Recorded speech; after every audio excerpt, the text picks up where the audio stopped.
Yes, okay. अस्सलाम वालेकुम वरहमतुल्लाहि वबरकातुहू। हम उम्मीद करते हैं कि आप खैरियत से होंगे और हमारी दुआ है कि अल्लाह आपकी हर नेक ख्वाहिश को पूरा करे। इस वक्त आप देख रहे हैं हमारे यूट्यूब चैनल ईआरपी टेक्नोवर्ड। हमारा मकसद आपको नई टेक्नोलॉजी के साथ मुतारफ करवाना है। इस सिलसिले में हम आपके लेके आए हैं एक यूनिक सॉफ्टवेयर जिसका नाम है ईआरपी टेक्नोवर्ड। इस सिलसिले में हम सेशंस कर रहे थे। लास्ट सेशन था हमारा फाइनेंशियल के ऊपर, कैश रिसीव के ऊपर, cash payment, bank receive, bank payments के ऊपर। वो सेशन आसिफ साहब और नदीम साहब ने बड़ा ब्रीफली एक्सप्लेन किया था। उसी सेशन को हम आगे कंटिन्यू करेंगे आसिफ साहब के साथ। उसमें कुछ क्वेश्चंस रह गए थे, कुछ पार्ट्स रह गए थे फाइनेंशियल्स के ऊपर। तो आसिफ, काइंडली आप इसको आगे कंटिन्यू करेंगे, फाइनेंशियल जो पार्ट्स रह चुके थे। अस्सलाम वालेकुम जुबैर साहब, थैंक यू सो मच। जी, हम अपने जो मॉड्यूल्स डिस्कस कर रहे थे ईआरपी टेक्नोवर्ल्ड के, उसमें एक फाइनेंशियल्स का मॉड्यूल था। तो उस फाइनेंशियल्स के मॉड्यूल में मैंने, जैसा कि हम लोग जो है ना प्रीवियस ये डिस्कस कर चुके हैं, कि उसमें मुख्तलिफ एंट्रीज हैं जो हम फीस रिसिप्ट्स के अलावा एंट्रीज कर रहे होते हैं बिजनेस में। वो कैश की होती हैं और बैंक्स की होती हैं, उसमें कैश और बैंक की रिसीट्स होती हैं, लेकिन लेकिन ये फीस के से अलावा होती हैं। फीस वाली एंट्रीज यहाँ पे हम लोग नहीं कर रहे होते, वो हमने पहले इस चीज को डिस्कस कर लिया है। तो उसमें हमने cash receipt, cash payment, bank receipt और बैंक पेमेंट को डिस्कस कर लिया था। अब हमारे पास यहाँ पे एक और हमारा सेक्शन है जनरल वॉचर का। अच्छा, यहाँ पे मैं एक और चीज बताता चलूँ कि जनरल वॉचर के बाद हमारे पास सॉफ्टवेयर में परचेज वॉचर और सेल वॉचर की भी ऑप्शन है, लेकिन वो स्कूल्स के जो एडमिनिस्ट्रेशन है या डायरेक्टर्स है उनके लिए वो ऑप्शन फिलहाल नहीं है। वो ऑप्शन हमारे किसी और एक हमारा जो इसके बाद प्रोजेक्ट है वो उसके लिए है, और एंट्रीज हो सकती हैं उसके थ्रू भी, लेकिन उसमें जाने की जरूरत नहीं है मगर ताकि आप लोग ऑप्शन अगर कंफ्यूज ना दी हो, जाए, इसलिए मैं जो कोई है ना। मांगता है, कोई मांगता है इस ऑप्शन के हवाले से, तो वो ऑप्शन दी जा सकती है उसे। जी जी, वो ऑप्शन है, लेकिन वो एंट्रीज जो हमारी कैश रिसीट, कैश पेमेंट और बैंक रिसीट, बैंक पेमेंट, उन्हीं के थ्रू भी वो रूट हो सकती हैं वो वाली एंट्रीज, और वहां से भी हो सकती हैं। लेकिन हम नहीं चाह रहे कि वहां पे जो ना ये एडमिनिस्ट्रेशन एडमिन या जो डाटा एंट्री ऑपरेटर है वो कंफ्यूज हो जाए। तो वो अपनी जो हमारी जो पहली 5 टाइप की एंट्रीज हैं, cash receipt, cash payment, bank receipt, bank payment और पांचवी है जनरल वॉचर, बस उसी तक ही वो रहे, इसे इससे आगे उन्हें जाने की जरूरत नहीं है। हम्म। तो यहाँ पे हम जो ना जनरल वॉचर को आज डिस्कस करते हैं। मैं जनरल वॉचर का बता देता हूँ कि जनरल वॉचर का बेसिकली पर्पस क्या होता है। देखें जी, पूरा सिस्टम जो इनपुट होती है ना, वो इनपुट जो है ना वो इन्हीं 5 टाइप्स के वॉचर से रूट हो रही होती है बिजनेस में। और हम्म। उसी इनपुट से आगे हमें आउटपुट मिलती है रिपोर्ट्स की फॉर्म पे, और वो रिपोर्ट्स बहुत सारी होती हैं, हमारे एनालिसिस के लिए होती हैं, हमारे रिजल्ट होते हैं, हमारे प्रॉफिट एंड लॉस होते हैं, हमारी वो बैलेंस शीट होती है, ट्रायल बैलेंस होते हैं, इंडिविजुअल लेजर्स होते हैं, जर्नल लेजर्स होते हैं, सो ऑन। इस तरह की वो सारी, और ये सारी बेस कर रही होती है हमारी इसी जो ये हमारी एंट्रीज टाइप्स हैं, जो जिनसे हम इनपुट को रूट करवा रहे होते हैं, जिसके थ्रू हम सिस्टम को बता रहे होते हैं कि हमारी ये बिजनेस की ट्रांजेक्शन है। तो इनके थ्रू वो रूट हो रही होती हैं। ये 5 बेसिक जो है ना, वही किसी भी बिजनेस में जो है ना, इन्हीं के थ्रू सारे का सारा आगे बिजनेस का स्ट्रक्चर जो है ना वो स्टैंड कर रहा होता है। तो अब हमने पहले जो 4 टाइप डिस्कस कर लिए, इसके बाद हम लोग जो ना जेवी के ऊपर जो ना आ रहे हैं कि जेवी में एक्चुअली जेवी है क्या, जेवी क्यों रखा गया है, और जेवी के जो ना पर्पसेस क्या है, और किस किस मौके पे या क्यों, कौन सी ऐसी एंट्रीज हैं जो जेवी के थ्रू हमें रूट करनी चाहिए। देखिए यहाँ पे मैं बहुत ज़्यादा जोर दूंगा इस चीज़ के ऊपर, डायरेक्टर साहबान और डाटा एंट्री ऑपरेटर्स और एडमिनिस्ट्रेशन को, जो भी इन एंट्रीज के थ्रू अपना डाटा एंट्री करेगा या इनपुट वो सिस्टम को दे रहा होगा, कि वो कैश और बैंक में जिसमें इन्वॉल्व हो, वो cash receipt, cash payment, bank receipt और बैंक पेमेंट, ये 4 टाइप्स के वॉचर्स के थ्रू ही एंट्री करे। जिस जगह पे कैश या बैंक इन्वॉल्व नहीं है, जस्ट वो एंट्रीज जो हैं, ऐसी एंट्रीज जर्नल वॉचर के थ्रू की जानी चाहिए। अगर आप इस प्रोसेस को फॉलो नहीं करेंगे तो बहुत सारी आगे रिपोर्ट्स जो है ना, वो जो उसके रिजल्ट्स होंगे वो मिसमैच हो जाएंगे, वो डिस्टर्ब हो जाएंगे, और इससे फिगर्स आउट हो जाएंगी, और बाद में फिर प्रॉब्लम जो है ना क्रिएट होती है इससे। और फिर वो बाद टाइम समझ रहे होते हैं जो डायरेक्टर्स या एडमिनिस्ट्रेशन है, जो फाइनल रिपोर्ट्स वगैरह देख रहे होते हैं या बना रहे होते हैं, कि यहाँ पे शायद कोई सॉफ्टवेयर में प्रॉब्लम है। तो सॉफ्टवेयर में प्रॉब्लम एक्चुअली नहीं है, हमारा इंफ्रास्ट्रक्चर ऐसा है कि वो हमने, अच्छा हमारा इंफ्रास्ट्रक्चर नहीं, ये एक स्टैंडर्ड्स हैं। तो जो इंटरनेशनल स्टैंडर्ड्स हैं उसी के अकॉर्डिंग जो ना हमने इस अपने सॉफ्टवेयर को डिजाइन किया हुआ है। लेकिन कुछ जो अकाउंटेंट साहबान, जैसा कि मैंने पहले बताया था, इन एक्सपीरियंस होते हैं, उनको प्रैक्टिकली एक्सपोजर नहीं होता, सॉफ्टवेयर के ऊपर कभी नहीं वो बैठे होते हैं, इवन एक्सेल को भी नहीं जानते, सॉफ्टवेयर तो बहुत दूर की बात है। और अगर कोई जानते भी हैं सॉफ्टवेयर को, तो उन्हें उस लेवल की ट्रेनिंग नहीं दी गई होती, उन्हें समझाया नहीं गया होता इस मामले में। तो इसलिए हम इसको फोर्सफुली रिकमेंड भी करेंगे, सुजेस्ट भी करेंगे और एडवाइस भी करेंगे कि आपने जिस जगह पे कैश और बैंक की ट्रांजेक्शन्स ना हो, वहां पे आपने जेवी को इस्तेमाल नहीं करना। अदरवाइज फिर रिपोर्ट्स में जो ना आगे प्रॉब्लम जाके होती हैं, तो उसको भी फिर हमें दोबारा से रेक्टिफाई, उसको करेक्शन में जाना होगा, एंट्रीज को, फिर जाके हमारी रिपोर्ट्स होती होंगी। इसलिए स्टार्ट में ही हम इन चीज़ों को कवर कर लेंगे तो हमारे लिए आगे जाके आसानी होगी। अच्छा, अब यहाँ पे हमारे ज़हनों में क्वेश्चन आएगा कि आखिर ऐसी कौन सी एंट्रीज हैं जिसमें कैश या बैंक इन्वॉल्व नहीं होता है? ऐसी भी कोई एंट्रीज हैं? जी बिल्कुल, ऐसी एंट्रीज होती हैं। हम बेसिकली जनरल वॉचर जो ना ये बनाया गया है अक्रूवल बेस्ड अकाउंटिंग के ऊपर। अकाउंटिंग कैश बेस्ड भी होती है, एक टैक्स बेस्ड अकाउंटिंग होती है, एक जो ना वो अक्रूवल बेस्ड अकाउंटिंग होती है। तो कैश बेस्ड अकाउंटिंग ये है कि जब एक्सपेंसेस या इनकम वो जनरेट होता है या एक्सपेंसेस इंकर होता है, वो उस टाइम उसको बुक कर दिया जाए, उसमें टाइम पीरियड का लिहाज नहीं रखा जाता। तो ये कैश बेस अकाउंटिंग ही एक्चुअली टैक्स बेस है। टैक्स में भी ऐसे ही, मतलब हमारे पाकिस्तान में जो एफबीआर है वो टैक्स बेस ही, कैश बेस एंट्रीज को ही मानते हैं। अब मैं इसको आपको डिफरेंस इसका समझाता हूँ कि है क्या एक्चुअली इसमें डिफरेंस क्या है। इसमें डिफरेंस इस तरह से है कि हमारे पास दिसंबर का मंथ है, दिसंबर के मंथ में हम जितनी भी फीसें रिसीव करें, एक्चुअली हमारे पास हैं, मैं इसको और ज़रा थोड़ा सा एक एग्जांपल के थ्रू सेट करने की कोशिश करता हूँ कि 200 हमारे पास बच्चा है और 2000 उसकी एवरेज फीस है बच्चों की। तो हमारे पास अगर ये 2000 फीस है और 200 बच्चा है, तो हमारे पास तकरीबन 4 लाख का रेवेन्यू है दिसंबर का। अब हमें कैश बेस अकाउंटिंग क्या है और अक्रूवल बेस अकाउंटिंग क्या है, इसमें मैं फर्क यहाँ से आपको समझाता हूँ। अगर हमें उस मंथ दिसंबर में 4 लाख हमें फीस की बजाय हमें 3,80,000 रुपए हमें फीस मिलती है, तो इसका मतलब है कि हमारा रेवेन्यू वो 3,80,000 नहीं है, हमारा एक्चुअली रेवेन्यू 4 लाख रुपए है, जो कि 20,000 हमें नहीं मिला उस मंथ, या वो पीछे नवंबर में मिल गया होगा, या हमें वो जनवरी में मिलने जा रहा होगा। जनवरी में 20,000 ये दिसंबर वाला मिला के और जनवरी का 4 लाख मिला के 4,20,000 रेवेन्यू हो जाता है। जबकि अच्छा, 3,80,000 रुपए अगर हमें रेवेन्यू मिला है दिसंबर में, तो टैक्स वाले ये कहते हैं कि आपका रेवेन्यू 3,80,000 ही है, 4 लाख नहीं है। जबकि अगर हम अकाउंटिंग स्टैंडर्ड्स की बात करें तो वो कहते हैं आपका रेवेन्यू 4 लाख रुपए है दिसंबर का, 3,80,000 रुपए नहीं है। कैश मिला 3,80,000 रुपए, जबकि हमारी कैलकुलेशन जो थी, जो हमारे पास बच्चा था, जो एवरेज फीस हमें आनी चाहिए थी, बेशक वो नहीं आई, या वो हमें नवंबर में मिल गई, या कुछ उसका पार्ट दिसंबर का जनवरी में मिला जाके। तो जो अकाउंटिंग बेस्ड ट्रीटमेंट है वो ये कहता है कि आपका एक्चुअल रेवेन्यू 4 लाख रुपए है। अब 20,000 रुपए उसका क्या किया जाए? उस 20,000, वो 20,000 हमारे पास नहीं आया, वो कैश या बैंक में नहीं आया, वो आना है जनवरी में, लेकिन वो रेवेन्यू किस मंथ का है? वो दिसंबर का रेवेन्यू है। अब अक्रूवल बेस अकाउंटिंग ये कहती है कि जिस मंथ की इनकम है उसे उस मंथ में ही बुक होना चाहिए। ठीक है। अच्छा, अब उस मंथ में बुक करना है, तो यहाँ पे ना तो ये इसमें कैश इन्वॉल्व है, हमने कैश लिया ही नहीं इस फीस का, ना ये बैंक में फीस आई है, ना हमें ये फीस मिली है।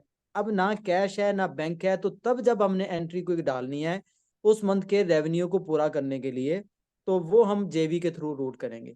अब जेवी के थ्रू जब उसे हम रूट करेंगे, तो उस फी को हम रिसीवेबल में डेबिट कर रहे होंगे और क्रेडिट हम इनकम में कर रहे होंगे। हम अपनी इनकम जो है ना उसकी रेज कर रहे होंगे, 3,80,000 से 4 लाख रुपए तक लेके जा रहे होंगे। या हम उसको एक हेड और भी हमारे सॉफ्टवेयर में है जिसे हम अनरियलाइज इनकम कहते हैं, कि वो इनकम जरूर है लेकिन अभी तक वो इनकम एक्चुअली कैश की फॉर्म पे हमारे पास नहीं आई। तो या हम उस हेड में लेके जाएंगे या हम रिसीवेबल में उसको लेके जाएंगे। डेबिट करेंगे हम रिसीवेबल और क्रेडिट कर देंगे हम उसके इनकम के हेड को, तो 4 लाख हमारी इनकम दिसंबर की पूरी हो जाएगी। और ये जो जेवी होगा ये मंथ की लास्ट डेट पे हम डाल रहे होंगे, जब हमें बिल्कुल वेरीफाई हो जाएगा कि अब दिसंबर की 31st डेट तक हमारे पास जो बाकी रिमेनिंग 20,000 है वो नहीं है। तो हम लास्ट डेट में, एक्चुअली इसका इस्तेमाल भी लास्ट डेट में ही होता है।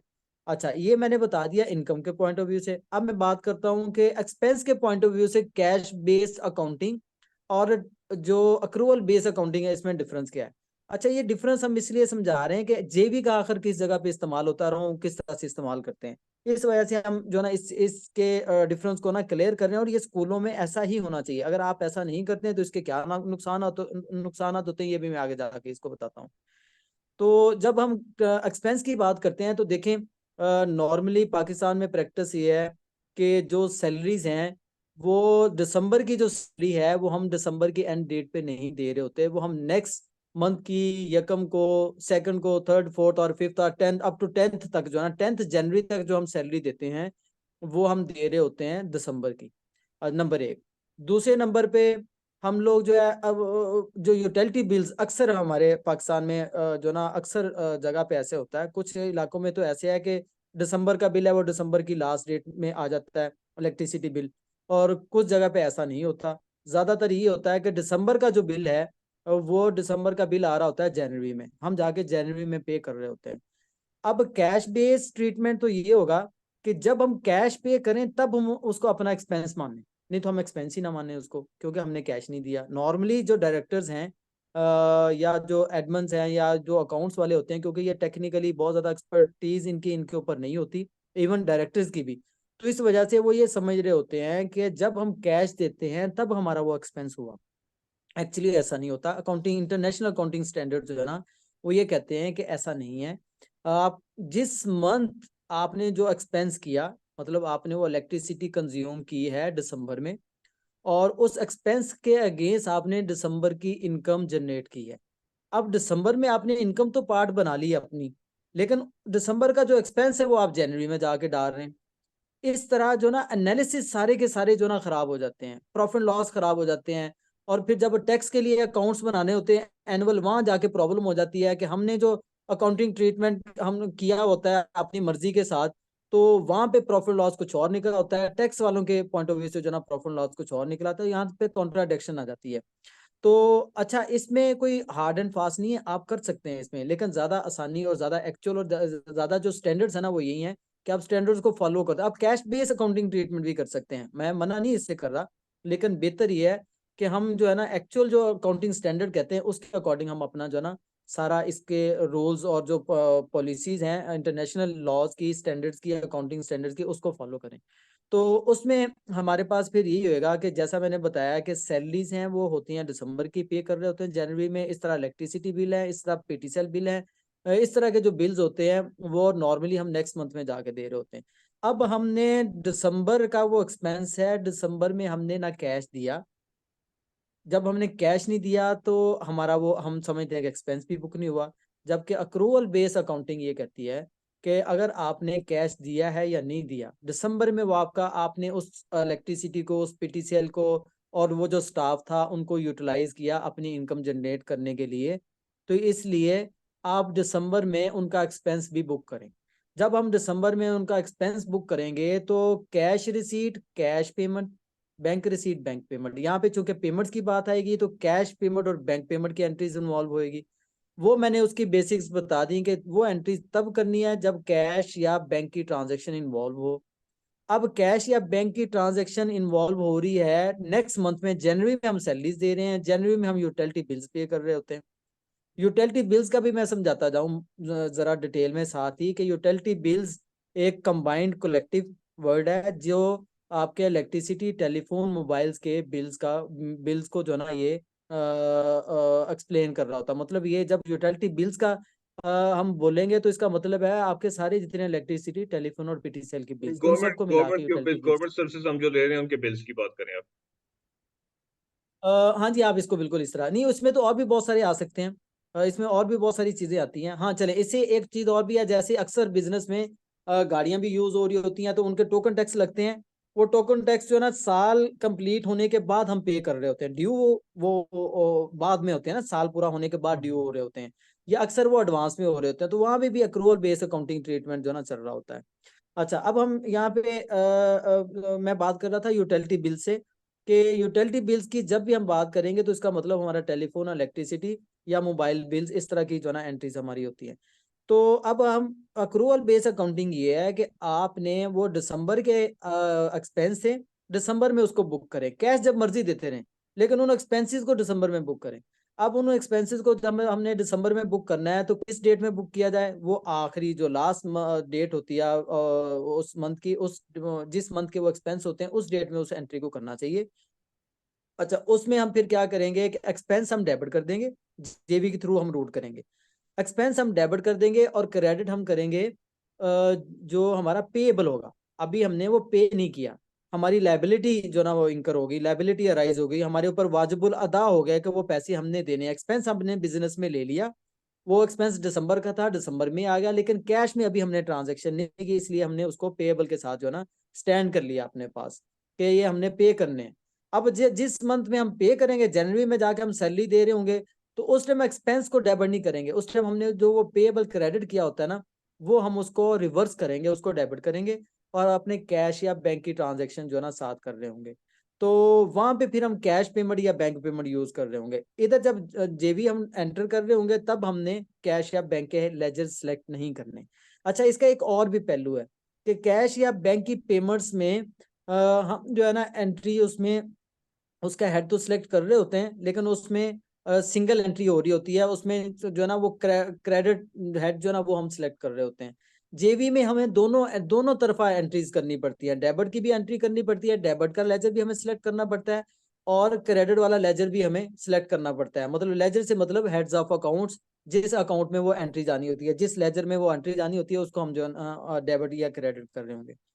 तो जब हम नेक्स्ट मंथ हमारा स्टार्ट होएगा, फिर हम उस एंट्री को जिस डेट में हम वो कैश पे कर देंगे, मतलब इलेक्ट्रिसिटी बिल हमें 10 को दिया है जनवरी को, तो 10th जनवरी को हम वो पेएबल जो 31 दिसंबर में हमने बुक किया था, वो उसको हम डेबिट कर रहे होंगे और क्रेडिट हम करेंगे अपने कैश या बैंक को।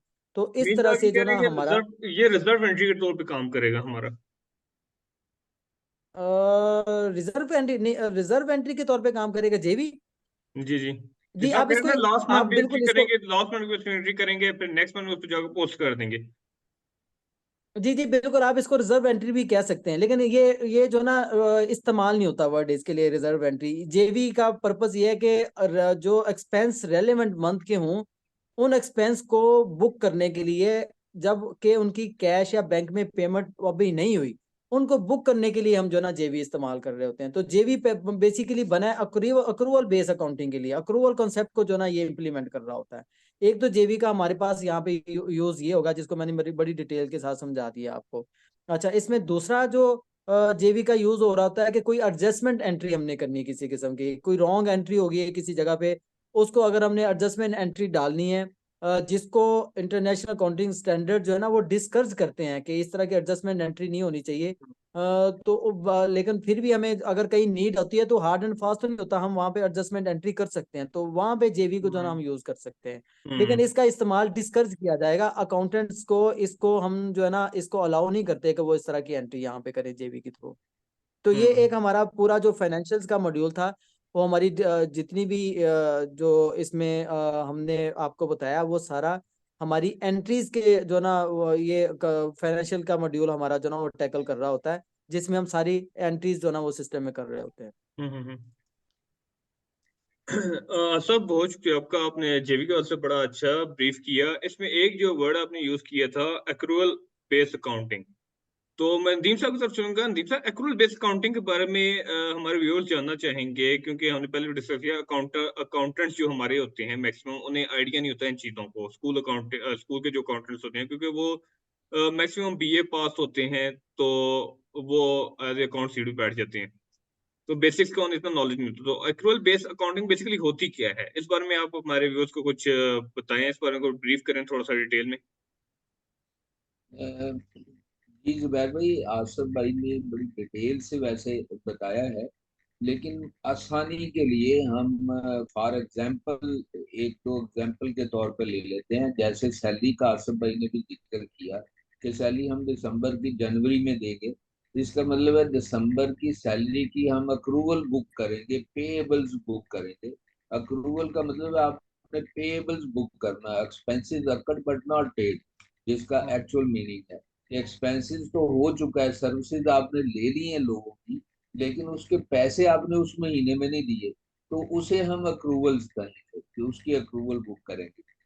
तो ये अक्रूवल का मेन पर्पज है। जैसे रेंट है, बिल्डिंग रेंट है, अब ये जो चीजें अक्रूवल में डालते हैं, इसका एक और फायदा होता है। बेनिफिशरी ये हैं प्रैक्टिकली, क्योंकि टेक्निकली तो आसिफ भाई ने बहुत डिटेल के साथ ब्रीफ किया। मैं प्रैक्टिकली बताता हूँ कि उसका फायदा क्या होता है। उसका फायदा ये होता है, जैसे रेंट है, अगर आप उसकी अक्रूवल डाल के और फिर उसकी पेमेंट करें बाद में, तो उसका एक लेजर मेंटेन हो रहा होता है पेबल्स का, रेंट का।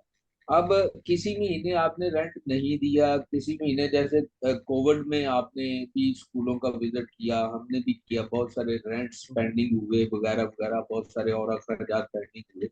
तो वहां पे हमें जरूरत पड़ती है कि अब ओनर जो है या डायरेक्टर जो है वो हमसे पूछता है कि अभी हमने रेंट कितना अदा करना है। तो हमें फिर कैलकुलेशन नहीं करनी पड़ती कि हमने कितने महीने का दिया, हम एक क्लिक के वो लेजर देखते हैं और उसे अक्रूवल कहते हैं बेस कि पे हमने देख लेते 10 लाख देना है, 15 लाख रुपया देना है। इसका ये भी एक फायदा होता है एक्रूवल बेस्ड अकाउंटिंग का। इसी तरह सैलरीज हैं, आप देखें जी, मैं कहूँ कि मेरी सैलरी कितने महीने की दे दी है, कितने महीने की नहीं दी है, अकाउंटेंट एक क्लिक पे मुझे बता देगा जी आपकी इतनी पेबल है, आपको 2 लाख देना है, 4 लाख देना, वो इतनी पेबल्स है। तो एक प्रैक्टिकली ये फायदा होता है। एक जुबैर भाई छोटी सी चीज में, आसिफ भाई ने फाइनेंशियल मॉड्यूल पे बहुत डिटेल में हमें ब्रीफ किया। जी जी इसमें एक बिल्कुल। छोटी चीज है, हम स्कूल लेवल पे जब जाते हैं तो हमें फुल फ्लेज इन्वेंटरी मॉड्यूल की जरूरत नहीं पड़ती, यानी उसकी जरूरत नहीं होती। स्कूल में इतनी बड़ी इन्वेंटरी नहीं होती, प्रोडक्शन बिजनेस नहीं होता, इसलिए स्कूल में इन्वेंटरी का अमल दखल थोड़ा कम होता है। होता है कहाँ तक, हमारे एसेट की मेंटेनेंस तक, एसेट लिस्ट बनाने तक अमल दखल होता है कि हमारे बच्चों का फर्नीचर कितना है, हमारे एसीज कितने हैं, लैपटॉप्स कितने हैं, कंप्यूटर कितने हैं, वगैरह वगैरह। मतलब इन चीजों की लिस्ट रिक्वायर्ड होती है।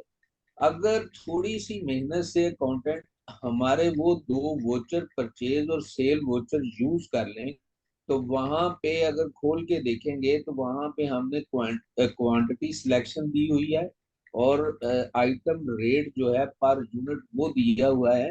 अगर वो उसके थ्रू एंट्री डाल दें, परचेज वोचर डाल दें एसेट खरीदते हुए, तो उनकी वो एसेट लिस्ट मेंटेन हो जाएगी, जो रिपोर्ट में जाके आपको मिल सकती है एसेट लिस्ट। यानी मकसद हमारा यहाँ पे परचेज सेल वोचर डालना जो है, वो सिर्फ ये है कि अगर कोई स्कूल वाला अपनी एसेट लिस्ट मेंटेन करना चाहे, तो वो इन दो वोचर्स के थ्रू वो एसेट लिस्ट मेंटेन कर सकता है, क्वांटिटी वाइज भी और रेट वाइज भी। जी नदीम साहब, जेवी के ऊपर आज हम लोगों ने डिस्कस किया है।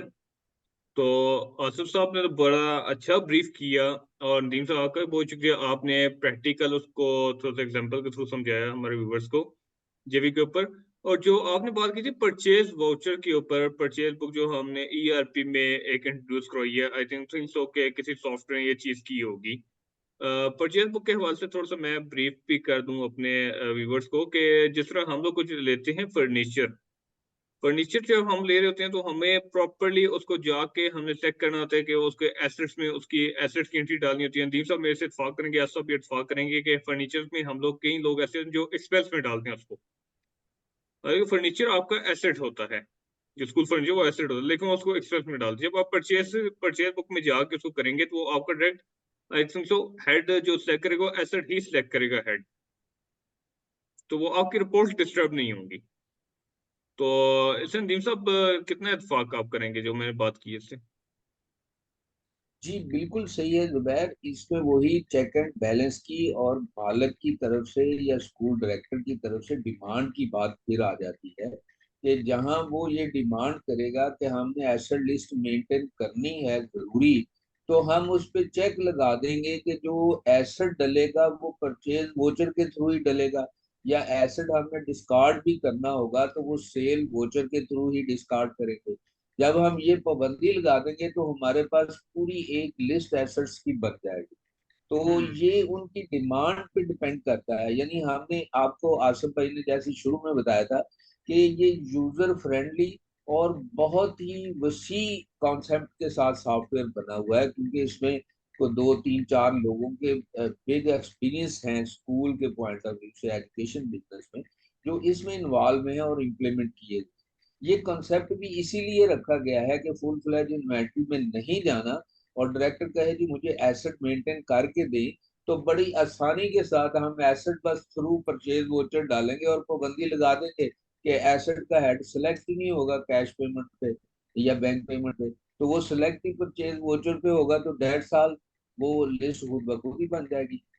तो बस इतना हमें करना पड़ेगा, ये सिर्फ फ्लेक्सिबिलिटी रखी हुई है कि एज पर डिमांड हम उसे इम्प्लीमेंट कर सकें, और ये है बहुत अच्छी चीज। एज पर स्टैंडर्ड हमें इम्प्लीमेंट करना भी चाहिए, जिससे हमें साल बाद पता चल सके कि बच्चों के फर्नीचर में कुर्सियां कितनी हैं, बच्चों के फर्नीचर में टेबल्स कितने हैं, हमारे पास कंप्यूटर कितने हैं, हमारे पास एसी कितने हैं, जिसका एक कंसेप्ट आसिफ भाई से बहुत अच्छी तरह ब्रीफ कर सकेंगे। सेफ गार्ड ऑफ एसेट का कॉन्सेप्ट आता है, जिसमें कि हम एसेट की हिफाजत कर सकते हैं, एसेट की लिस्ट मेंटेन करके, एसेट में मतलब मिसअंडरस्टैंडिंग क्रिएट ना हो, एसेट जो है वेस्ट ना हो, की हिफाजत की जा सके। तो ये सारी चीजें जो है ये इसी के लिए ये चीज थोड़ी डिजाइन की गई है, ताकि स्कूल वाले इससे फायदा उठा सके जो उठाना चाहे। हम इसमें फ्लेक्सिबल इसलिए हैं कि फाइनेंशियल वैसे भी पूरे हो रहे होते हैं, अगर कोई ऐसा लिस्ट नहीं बनाना चाहता तो हम उसे अवॉइड कर जाते हैं कि चले आसानी के लिए, लेकिन स्टैंडर्ड यही है कि वो इस पे आए। सर बहुत शुक्रिया आप लोगों का। आप जैसे एक्सपर्ट्स जब हमारे साथ मौजूद हैं तो इंशाल्लाह उम्मीद करते हैं हमारे सुनने वालों को भी बड़ा कुछ सीखने का मिला होगा, और इंशाल्लाह हम आपके साथ बाकी और भी चीज़ें शेयर करेंगे जिसके आपको बेनिफिट्स हासिल होंगे। तो इसी के साथ हम इस सेशन से इजाज़त चाहेंगे आपसे। अपना ख्याल रखिएगा, दुआ में हमें याद रखिएगा, और चैनल को सब्सक्राइब और लाइक लाजमी करें।